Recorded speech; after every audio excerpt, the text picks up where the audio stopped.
LG화학 2024년 1분기 영업 잠정 실적은 영업이익이 26.1% 감소한 것으로 공시가 됐습니다. 2023년은 매출이 12% 감소했고 영업이익은 99%가 감소했었습니다. 가공비 배부 재고자산 회전율은 11.5회전으로 산출이 되고 현재 PBR은 1.54로서 1이 넘습니다만은 좀 내려간 상태입니다. 그리고 노동 생산성과 실질임금이 하락 발생했다라고 오래간만에 노동 생산성도 한번 산출을 해 봤습니다. 구독, 좋아요 부탁드리고 필요하시면은 1.5 배속을 보시기 바랍니다. 2024년도 1분기 영업 잠정 실적이 나와 있는데 우리나라가 2023년과 2024년 계속해서 한국의 석유화학 업종은 좀 성과가 안 좋을 것 같습니다. 그 주요 원인은 이것도 중국의 저렴한 덤핑 공세에 고전을 하고 있다 하는 뉴스들이 나왔었죠. LG화학이 1분기에 규모가 크죠. LG화학이 아마 제일 큰 것 같습니다. 다른 데는 뭐 SK 같은 경우에는 뭐 좀 너무 쪼개져서 그런지 몰라도 연결이니까 11조 6천억 원이 달성이 된다. 전년보다 1분기에 18.7% 매출이 감소했고요. 영업비용이 15.8% 감소했다는 얘기는 상대적으로 매출 원가가 올라갔다는 얘기죠. 그러니까 영업이익이 67.1% 내려간 2,646억 원이 영업이익이 났습니다. 참고적으로 금호석유도 공시가 됐는데 나름대로 규모가 좀 큰데죠. 매출이 1조 6,674억 원으로서 전년보다 3.1% 감소했고 영업비용은 뭐 고만고만해서 거의 변동이 없어요. 영업이익은 40.4%가 감소를 했습니다. 자, 그래서 LG화학을 오래간만에 그 연간 실적을 분석을 해 봤는데 매출은 11.9%, 12%가 감소를 했고 재고 자산을 더 줄였어요. 23% 줄였고 요거는 이제 원가 회계가 영업이익이 좀 적게 나오게 됐습니다만은 스루프상으로는 이익입니다. 매출 원가가 5.2%뿐이 감소를 안 했다는 얘기는 매출 원가가 증가했다는 얘기고요. 매출 총이익이 39.2% 감소했고 매출 총이익률은 6.1%가 하락을 했습니다. 그리고 판매 관리비를 17% 줄였음에도 불구하고 워낙 그 매출 총이익이 작게 나왔기 때문에 영업 적자 1,091억 원의 적자를 냈습니다. 2021년에 3조 원대 영업이익이 1년 만에 2조 원이 날아가서 1조 원 영업이 있었는데 이제 거의 적자로 곤두박질해서 떨어졌습니다. 한 3년 연속 석유화학 업종이 아주 안 좋은 것 같습니다. 그러면은 스루풋 회계로 분석한 결과는 매출에 비례하는 매출 재료비는 9.8%가 감소했는데 매출 감소에 비해서 2.1% 플러스 차이가 나기 때문에 여기에서 우리는 원재료 및 상품 매입 가격이 상승했다라고 추론을 해볼 수 있겠습니다.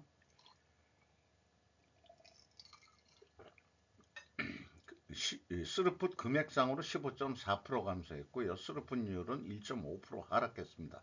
마진율이 떨어졌다는 얘기죠. 운영 경비가 4.5% 감소해서 생산성은 1이면은 거의 손익분기점 수준이 되겠습니다. 0.13포인트가 하락했고요. 영업이익은 84억 원 그래도 나왔습니다. 스루풋상으로는 원가 회계에는 적자 1,091억 원이었죠. 그 차이가 스루풋상으로는 1,175억 원이 이익이 더 낮다. 이렇게 볼 수 있습니다. 이것은 재고가 크게 감소했기 때문입니다.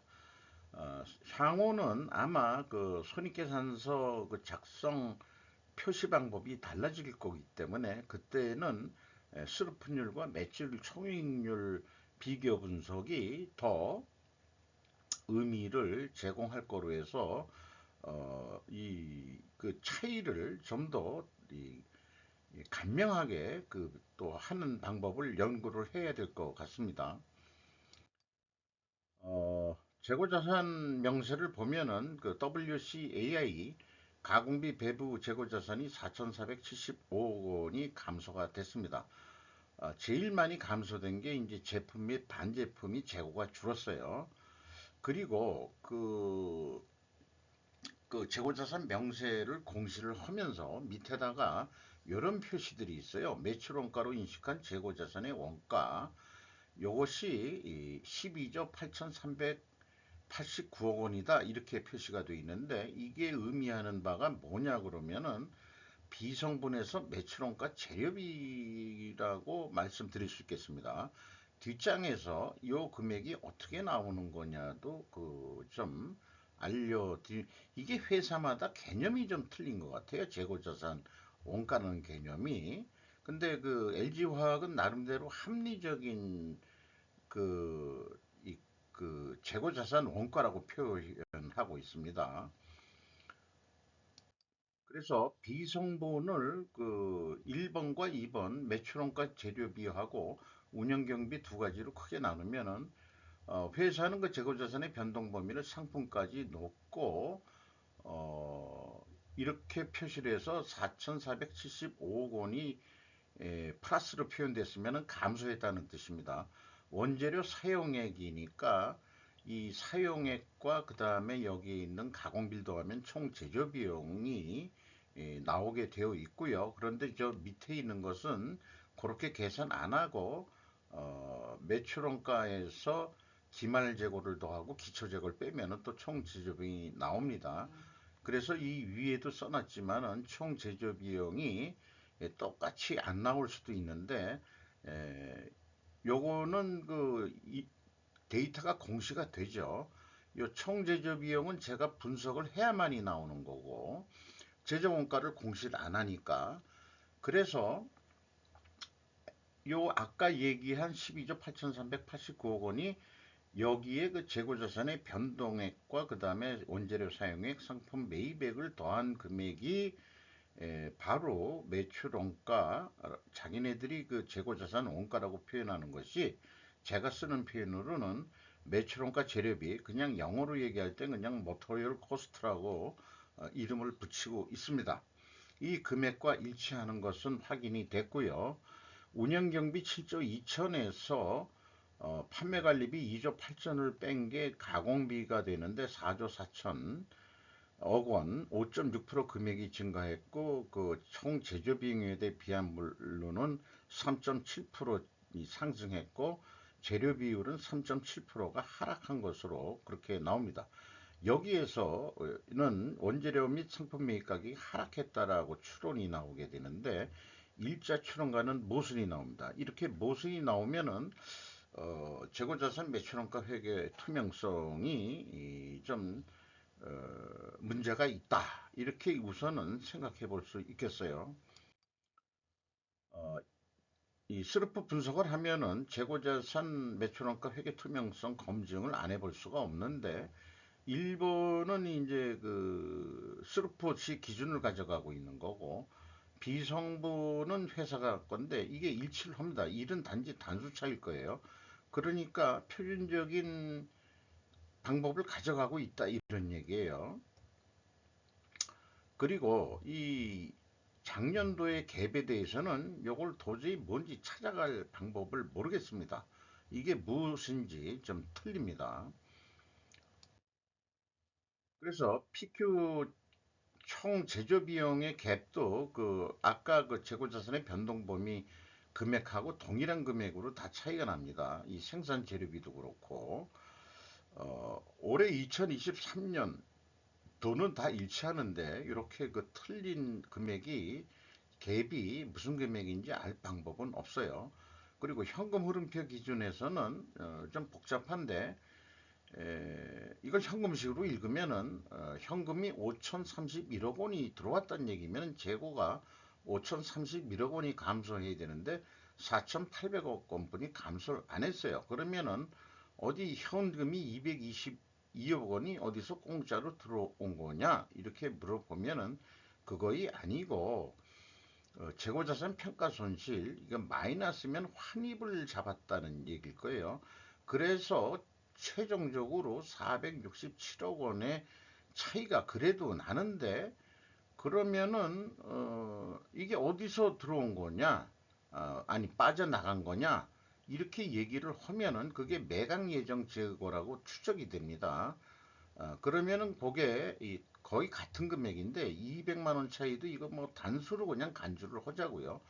2022년도에는 일치를 합니다. 재고자산 평가 손실액을 해주면은 근데 2021년에는 최종적으로 사업결약 재고라는 게 또 있어가지고 그걸 하면은 32억 8,100만 원 차이 있는데 이것은 또 도저히 추적이 안 됩니다. 뭔가 공시를 하면서 수정을 했는데 재고자산 회계가 뭐 좀 오차들이 좀 있는 것 같아요. 2023년도에는 이제 적립이 다시 됐습니다만은 운영 경비로서 비용 인건비가 1조 6,242억 원이 집행이 됐는데 7.6%가 감소했고요. 직원 수가 115명 감소가 됐습니다. 그리고 인당 평균 임금도 2022년에 1억 2천이었는데 1억 1,220만 원으로 6.9%가 하락을 했습니다. 그래서 이 2021년부터 꾸준히 이 임금이 평균 임금이 내려가고 있어요. 근데 이제 2022년도에는 621명 또 인원이 증가가 됐는데 이런 것들은 이제 신규 사원이 아니고 뭐 합병, 뭐 흡수 합병 이런 것으로 들어온 것으로 되어 있습니다. 어쨌든 디프레이션 상황에서 석유 화학 계통이 LG 화학이 대표적인 업종인데 안 좋으니까 결국은 인건비가 디프레이션이 됐다. 임금을 감봉했다라는 사례의 대표적인 거로 보일 것 같습니다.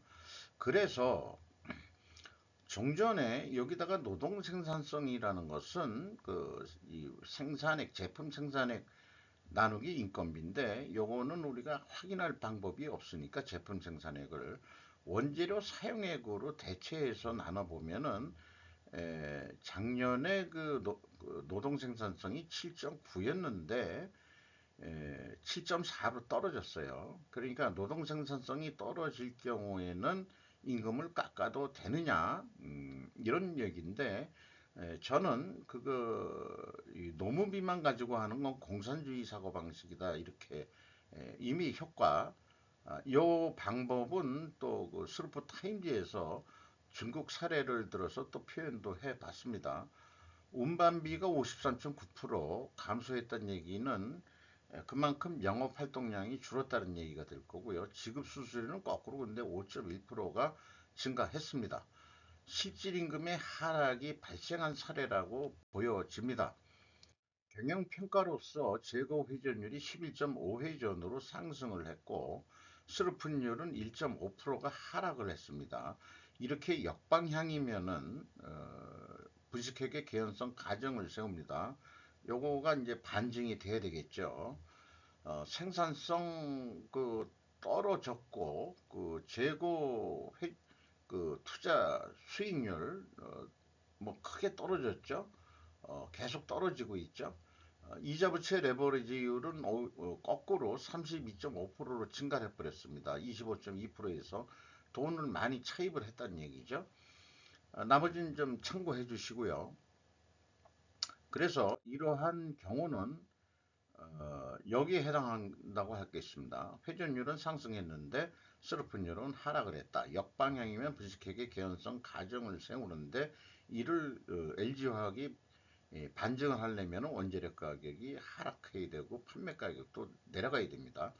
또 하나 이거 가지고 안 되면은 아까 모순이 나왔었죠. 스루프 손익 쪽에서는 상승으로 나오는데 추론이 수량으로 산출한 재고 회전율을 증거로 또 제시를 해야 될 것입니다. 외부에서는 알 방법이 없죠. 수량으로 되는 게. 제가 지금 말씀드린 내용은 이런 그 칼 포포의 그 반증주의에 의한 철학, 과학 철학 논리에서 나오는 얘기가 되겠습니다.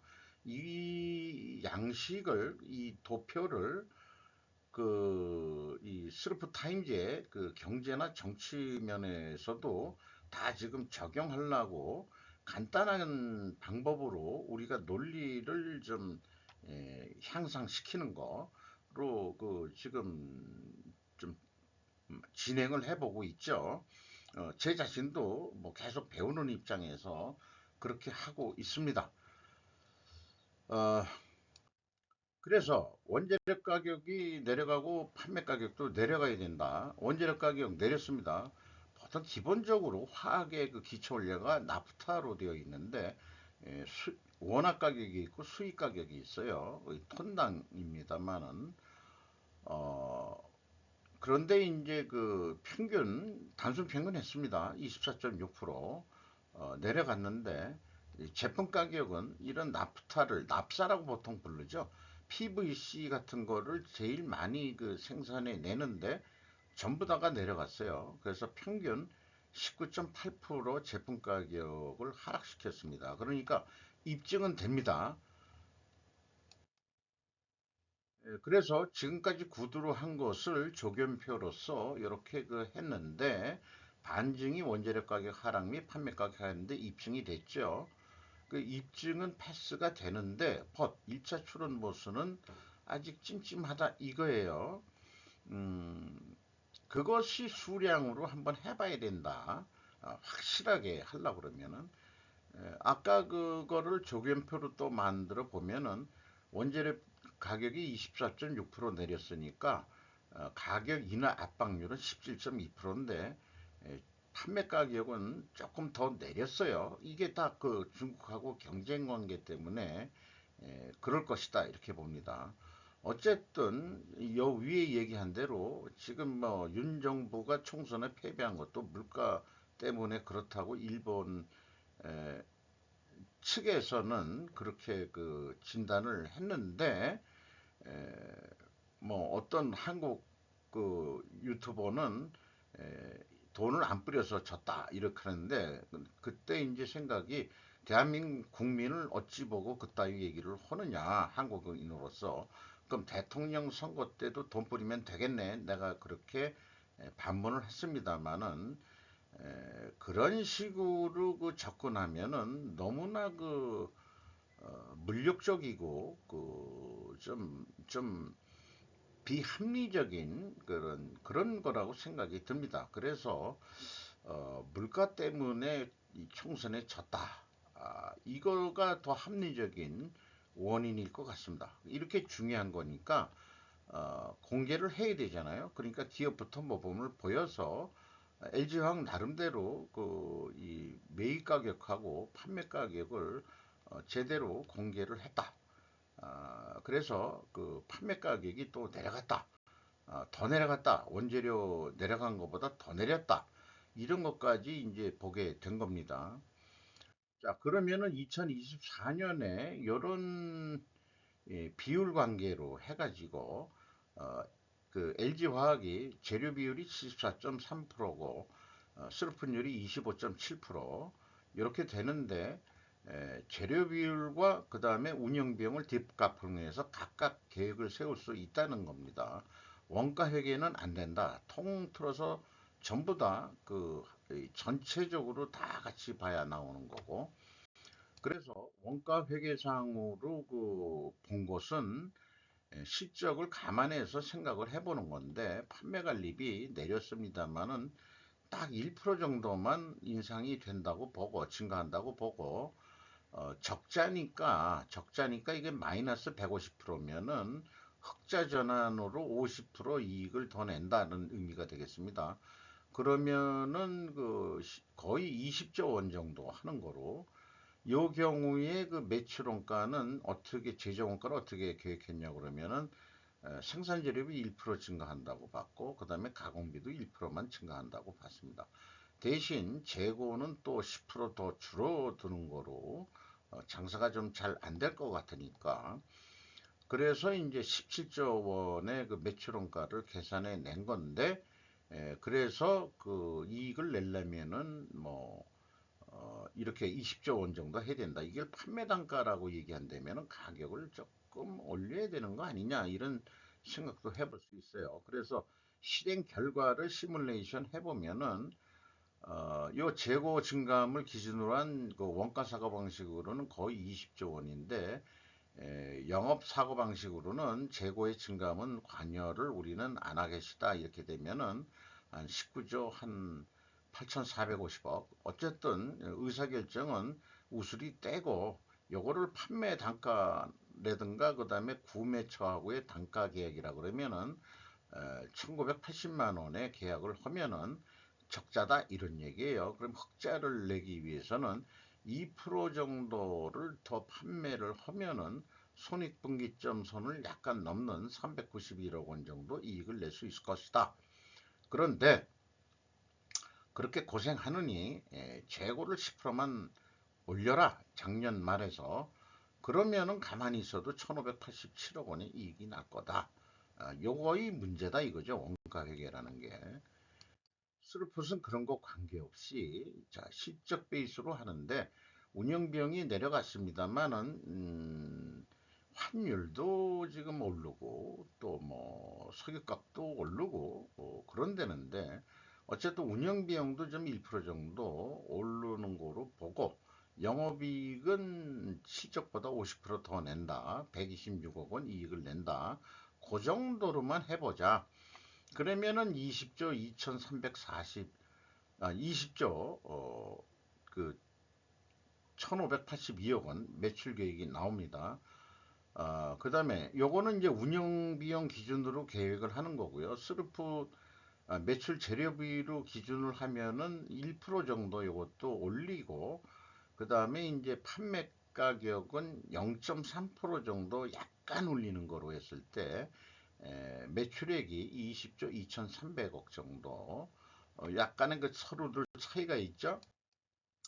그 뭐 똑같이 나올 수가 없겠죠. 그래서 어쨌든 20조니까 계약 좋다. 20조로 가. 아, 뭐 이런 얘기죠. 그래도 적자가 난다 이게요. 그래도 그러면은 이익 내는 방법은 재고 회전율을 조금만 올려봐라. 어떻게 해서든지 결과론적으로 그러면은 한 1636억 원 이익을 낼 수 있을 것이다. 이렇게 이제 계획을 해볼 수 있겠습니다. LG화학이 내년에 아니, 올해 실적이 어떻게 나올지 모르겠습니다만은 20조 원 정도는 될 거다. 많이 안 올라가죠. 실적에 비해서. 그래서 지금과 같은 계획은 재고가 감소했을 때 예측할 때 어떤 그 형태로 나오냐 그러면은 원가 회계보다 이익이 더 많이 나왔죠. 원가 회계는 적자인데 흑자로 나왔죠.